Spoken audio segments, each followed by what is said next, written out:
అసలు ఈశ్వరుడి కన్నా గొప్పది వేరొక వస్తువు లేదు. ఆయన అనుగ్రహంతో మనం బ్రతుకుతున్నాం. అసలు ఆయనకి మనం ఇవ్వగలిగినది అన్నది ఇంకొకటి లేదు. నేను ఇందాక మీతో శ్లోకం మనవి చేశా. అందులో గృహస్థే స్వర్భూజామరసురభి చింతామణి గణే శిరస్థే శీతాంశౌ చంద్రరేఖ ఉందని చెప్పి దానికి కొనసాగింపుగా ఈ విషయాలన్నీ చెప్పా. ఇంకొకటి ఏముంది ఆ శ్లోకంలో? చరణ యుగళస్తే అఖిల శుభౌ. శంకరా, మీకేదో ఒక మంచి పని చేసి పెడతాను అంటావేమో.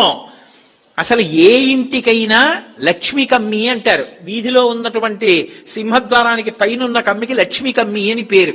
తోరణం దానికే కడతారు. లక్ష్మీ కమ్మికి తోరణం కట్టారు అంటే ఇంట్లో శుభకార్యం జరుగుతోందని గుర్తు.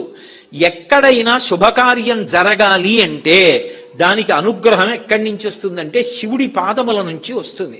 ఆయన అనుగ్రహించి ఇలా అన్నాడు అనుకోండి, మా ఇంటికి తోరణం కడతారు అంటే మా ఇంట్లో ఏదో శుభకార్యం జరుగుతుందన్నమాట.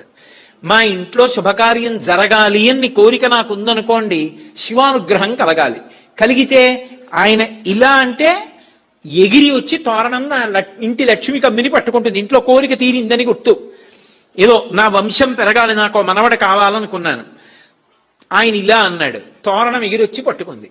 నాకు మనవడు పుట్టాడు, వాడికి బాలసారి చేస్తాను, వంశం వృద్ధిలోకి వచ్చింది, చూశాను, సంతోషించానని గుర్తు.